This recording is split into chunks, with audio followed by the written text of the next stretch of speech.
Assalamualaikum warahmatullahi wabarakatuh. Teman-teman, gimana nih kabarnya hari ini? Semoga kalian sehat selalu.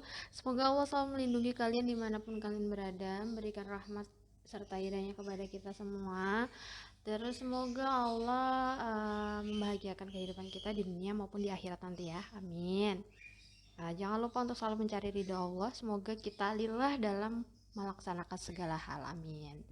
Teman-teman, kemarin di video sebelumnya kita udah bahas tuh kan, kalau di tahun 2022 ini ternyata CPNS untuk umum nggak buka, dan pendaftaran ASN di tahun 2022 ini dibuka khusus untuk P3K dan CPNS jalur sekolah kedinasan. Nah, teman-teman, jadi di video sebelumnya kita udah bahas tuh, karena tidak dibukanya kembali CPNS jalur umum di tahun ini, maka ada dua pilihan ya teman-teman. Kalian mau daftar untuk P3K di tahun 2022 ini untuk jabatan fungsional, tentunya yang bukan guru ya, yang bukan guru, atau nunggu CPNS di tahun 2023 ini. Nah, pasti pada galau nih, ya nggak sih? Ya dong, saya juga galau kok, mau pilih yang mana.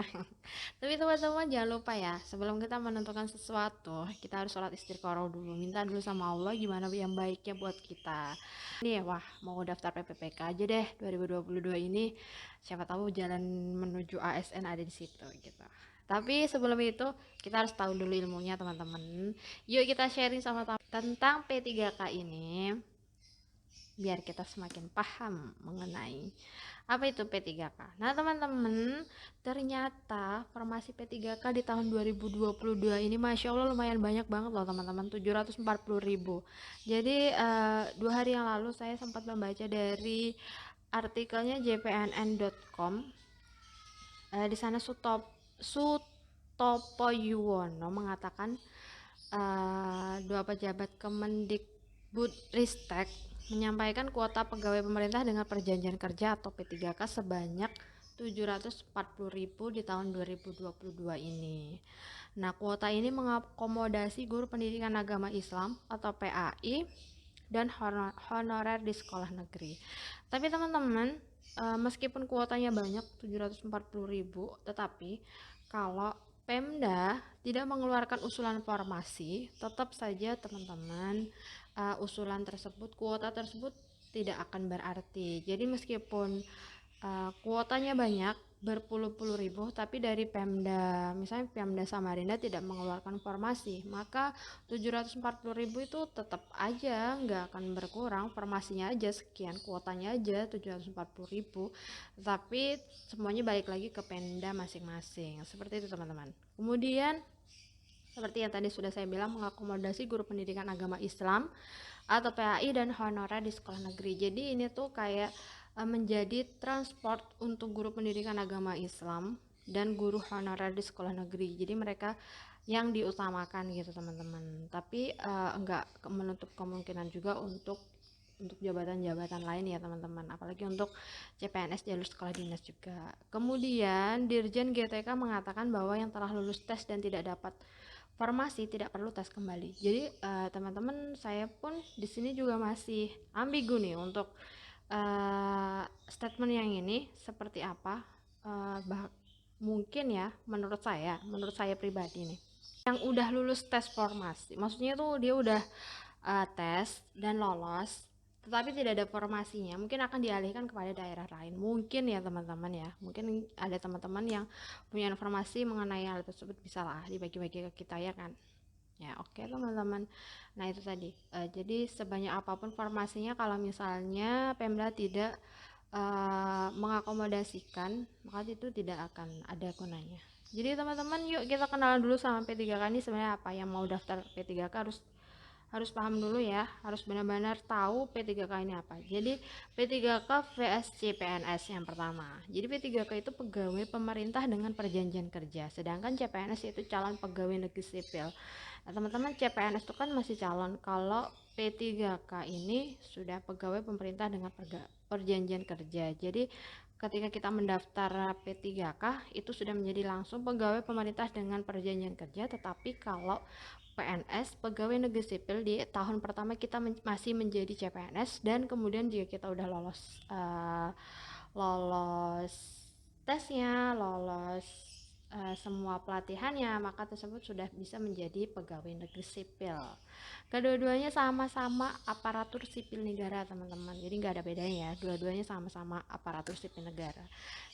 Terus kemudian P3K itu terdiri atas guru, ya tadi teman-teman, guru honorer, guru PAI, dan guru-guru yang ada di seluruh Indonesia ini. Terus kemudian ada juga jabatan non-guru, yaitu jabatan fungsional pimpinan tinggi dan jabatan fungsi manajemen pemerintah. Nah, untuk jabatan fungsi manajemen pemerintah ini masih belum ada ya teman-teman ya. Soon, maksudnya di sini adalah akan segera ada gitu teman-teman. Jadi saya dapat informasi ini itu dari corong edukasi teman-teman. Di corong edukasi pembahasan antara Mbak Desi Handayani, itu host BKN Talk, dan juga Pak Dwi Haryono, perancang peraturan perundang-undangan. Jadi beliau berdua ini yang membahas tentang P3K secara lengkap. Teman-teman bisa lihat videonya di corong edukasi. Terus kemudian PPK ini memiliki perbedaan, tentu teman-teman ya. Meskipun PPK dan CPNS ini sama-sama aparatur sipil negara, tapi mereka berdua ini berdasarkan Perpu sistem PPPK yang telah ditetapkan itu tetap berbeda teman-teman dengan CPNS, dengan PNS. Jadi meskipun sama-sama aparatur sipil negara, tetap beda ya teman-teman ya, nggak bisa benar-benar disamain. Terus teman-teman, PPPK ini memiliki kelebihan plus kelemahan. Tentu ya teman-teman ya, semuanya pasti udah memiliki kelebihan dan kekurangannya masing-masing. Mau itu CPNS pun juga pasti akan memiliki kelebihan dan kelemahan. Nah, itu tadi teman-teman, sekilas mengenai P3K ini. Udah kenalan sama P3K ini, dan sama-sama aparatur sipil negara dengan PNS, pegawai negeri sipil, tapi tetap ada perbedaannya ya teman-teman. Kalau menurut saya pribadi, perbedaannya tuh jadi mereka direkrut untuk memenuhi kebutuhan pemerintah, namun tentu saja tidak memiliki jenjang karir karena memiliki waktu dalam perjanjian kerja berdasarkan UU dan peraturan pemerintah. Nah teman-teman, jadi berdasarkan peraturan UU nomor 5 tahun 2014 dan turunannya pada PP 11 tahun 2017, PP nomor 49 tahun 2018 tentang manajemen pegawai pemerintah dengan perjanjian kerja, dan peraturan Badan Kepegawaian Negara tentang petunjuk teknis pengadaan pegawai pemerintah dengan perjanjian kerja. Nah, di situ diatur oleh pemerintah teman-teman, bahwa P3K ini memiliki jenjang karir yang berbeda dengan CPNS. Kalau pegawai negeri sipil, para PNS tersebut tidak memiliki batas waktu kan teman-teman.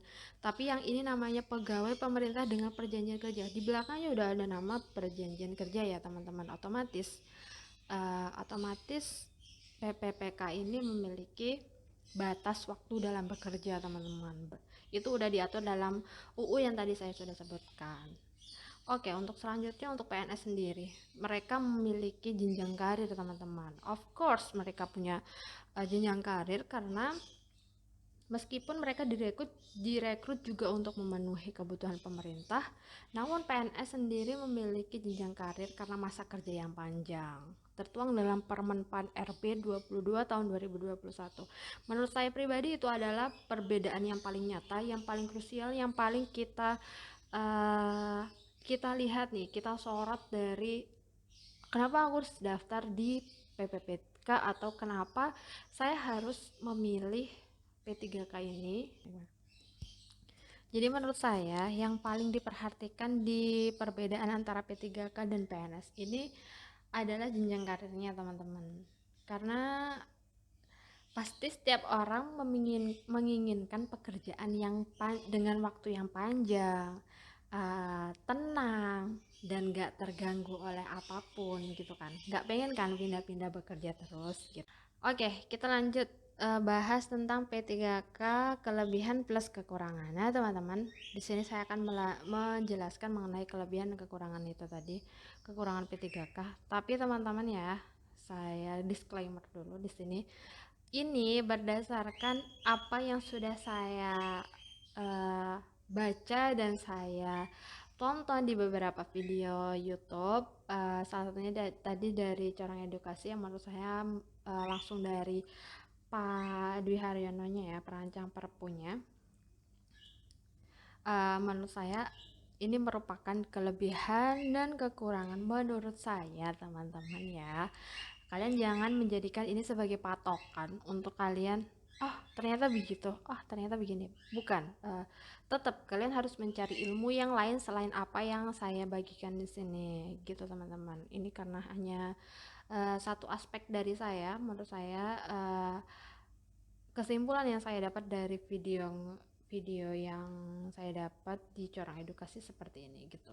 Oke, kelebihan yang pertama yaitu tidak ada masa percobaan. Teman-teman tahu dong, pasti yang udah daftar PNS atau punya teman yang udah daftar PNS tahun sebelumnya, mereka pasti pada bilang, ah, gue ada latsar nih, atau oh aku lagi latsar nih gitu. Apa tuh latsar? Latihan dasar ya teman-teman ya, gitu ya kalau nggak salah ya teman-teman ya. Pokoknya ada pelatihan sebelum diangkat menjadi seorang PNS beneran. Jadi di tahun pertama kita kita ada percobaan dulu 1 tahun, kemudian gaji 80%, baru kemudian diangkat menjadi PNS jika kita berkompeten di bidang tersebut gitu ya kan teman-teman. Tetapi teman-teman, hebatnya kelebihannya di P3K ini tidak ada latsar teman-teman. Kemudian gaji langsung full, langsung diangkat menjadi pegawai pemerintah dengan perjanjian kerja. Itu tadi teman-teman, nggak ada CPPPK, nggak ada calon pegawai pemerintah dengan perjanjian kerja, nggak ada, langsung teman-teman. Dan langsung dapat NIP, nomor induk pegawai pemerintah dengan perjanjian kerja. Seperti itu teman-teman. Itu salah satu kelebihan yang menurut saya wah banget nih teman-teman ya. Kita udah tes, udah lolos, sudah ditempatkan, langsung diangkat teman-teman. Gajinya langsung full loh teman-teman, tanpa harus dicoba dulu. Karena di sini kan memang P3K ini pegawai yang sudah berkompeten di bidang tersebut. Yang dicari adalah yang seperti itu, ya enggak teman-teman. Kemudian yang kedua adalah tunjangan dan jaminan kerja. Tunjangan dan jaminan kerja ini nih yang beberapa kali dikhawatirkan sama kita semua ya. Terutama yang mau daftar P3K ini pasti berpikir, wah nggak sama nih kayak CPNS, wah ini dan itu, jaminan nggak dapat, tunjangannya apalagi. Mungkin apa namanya, membuat kita bimbang ya untuk memilih P3K ini. Selain jenjang karir yang tadi sebelumnya sudah saya sebutkan perbedaan mendasar, yang perbedaan yang banget disorotnya, menurut saya tunjangan dan jaminan kerja adalah hal yang menjadi sorotan juga ya teman-teman, karena kita bekerja selain beribadah kepada Allah juga pasti untuk mendapatkan gaji, pasti mendapatkan income, pasti pengen untuk memenuhi kebutuhannya ya teman-teman. Tapi ternyata teman-teman, dari informasi yang saya dapat dari Corong Edukasi, tunjangan itu ada loh teman-teman. Soon, teman-teman, soon ya. Soon itu maksudnya nanti, segera. Oke, jadi yang kita dapat nanti ketika menjadi seorang P3K adalah pengembangan kompetensi teman-teman. Nih, kita juga dapat pengembangan kompetensi. Jadi bukan cuma PNS doang yang bisa dapat pengembangan kompetensi. Kita pun sebagai P3K akan mendapat jika kita mendaftar P3K. Kemudian cuti tahunan, insentif, penghargaan, jaminan kesehatan, hari tua, dan jaminan hukum. Nah, teman-teman, tapi perlu digarisbawahi untuk insentif dan jaminan hari tua. Itu menurut Pak Dwi Haryono sedang diusahakan teman-teman. Artinya di sini adalah akan ada, tapi belum saat ini teman-teman. Karena PP3K sendiri kan masih direkrut itu beberapa kali ya teman-teman ya. Berapa kali ya teman-teman ya? Mungkin 3 kali ya teman-teman ya, atau berapa kali lah, baru kan teman-teman. Jadi otomatis insentif dan jaminan hari tua ini masih dalam proses tahap uh, pengajuan teman-teman. Jadi sedang diusahakan oleh para pimpinan-pimpinan di atas. Jadi teman-teman tenang aja, pengembangan kompetensi untuk siapa? Untuk diri kita sendiri loh teman-teman. Ketika kita menjadi seorang P3K, selain kita dapat ilmunya di situ, kita juga dapat kompetensi kita jadi bertambah, skill kita bertambah. Gitu otomatis selain kita dapat gaji, kita juga dapat ilmu kan teman-teman. Kemudian cuti tahunan dapat juga seperti PNS. Insentif yang seperti tadi saya bilang sedang diusahakan. Ini seperti insentif jika CPNS dapat insentif dari Pemda seperti itu loh teman-teman. Itu juga kita akan dapat penghargaan seperti reward untuk karyawan yang mungkin pekerjaannya baik dan lain sebagainya seperti CPNS. Itu kita juga akan dapat jaminan kesehatan, jaminan hari tua, dan jaminan hukum pun kita akan dapat. Tapi perlu di garis bawahi untuk hari tua dan insentif ya teman-teman. Kemudian yang terakhir adalah waktu bekerja. Nah, ini merupakan kekurangan menurut saya sih teman-teman. Jadi tadi dua hal, tidak ada masa percobaan dan tunjangan dan jaminan, itu merupakan kelebihan dari P3K sendiri yang membuat saya juga wah lumayan nih kalau misalnya daftar P3K ternyata sama nih, hampir sama dengan PNS. Apapun yang didapat PNS kita pun juga akan mendapat jika kita menjadi P3K sebagai aparatur sipil negara. Nah teman-teman, yang terakhir adalah waktu bekerja. Waktu bekerja ini merupakan kekurangan menurut saya ya P3K ini, karena namanya juga pegawai pemerintah dengan perjanjian kerja. Jadi perjanjian kerja minimal 1 tahun dan maksimal 5 tahun setelahnya harus mendaftar kembali. Jadi ketika kita diterima lolos tes menjadi seorang P3K, kita akan langsung dikontrak ya sistemnya. Bahasanya mungkin dikontrak seperti teman-teman. Jadi minimal 1 tahun kontrak. Kemudian jika kita bekerjanya baik, kita memiliki kompetensi yang sangat dibutuhkan oleh pemerintah, kemudian kebutuhan itu masih tetap dibutuhkan, maksudnya formasi yang kita daftar itu masih tetap dibutuhkan, maka kita bisa diperpanjang kembali sampai batasnya maksimalnya 5 tahun teman-teman. Nah setelah 5 tahun itu karena tadi batasnya cuma sampai 5 tahun, kita harus mendaftar lagi nih teman-teman.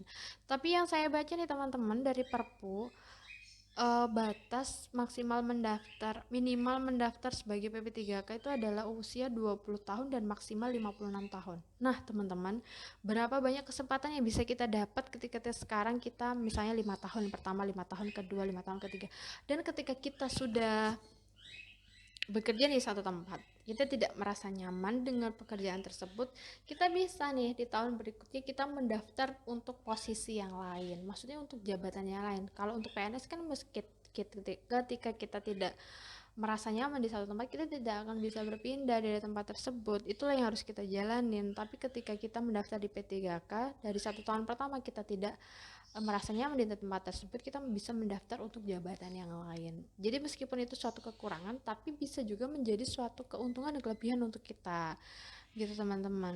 Nah jadi ketika kita udah mendapat kompetensi, mendapat skill yang baik, kemudian kita udah paham bagaimana cara bekerjanya P3K ini, dan kita masih bisa berpindah ke tempat yang lain teman-teman, suatu kelebihan sih menurut saya juga. Meskipun kekurangannya adalah kita harus mendaftar kembali, seperti itu teman-teman. Ini semoga yang sedikit ini bisa menjadi referensi untuk kita, bahwa nggak seterusnya PPPK ini menjadi momok yang buruk untuk kita mendaftar sebagai aparatur sipil negara, karena yang banyak dibukanya adalah formasi P3K. Untuk CPNS yang umum pun 2 tahun sekali ya teman-teman ya.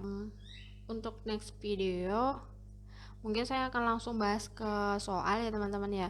Apapun yang kita pilih, P3K ataupun CPNS di 2023, yang paling penting adalah persiapannya teman-teman. Sebuah nasi itu teman-teman, kita masaknya berapa menit sih, ya gak sih? Paling kita hanya butuh paling lama ya setengah jam lah, mungkin paling lama 1 jam untuk memasak nasi kalau kita pakai kompor ya teman-teman, maksudnya bukan di Magicom kayak gitu.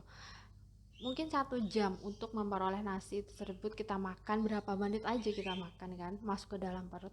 Namun teman-teman, jangan lihat nasi itu ketika dia sudah matang dan kita masukkan ke dalam perut kita, tapi lihat prosesnya sebelum dia menjadi nasi teman-teman. Ketika dia masih padi, ketika dia belum menjadi padi pun masih ditanam dulu oleh para petani, harus dipupuk, harus dijaga, harus dirawat berbulan-bulan teman-teman.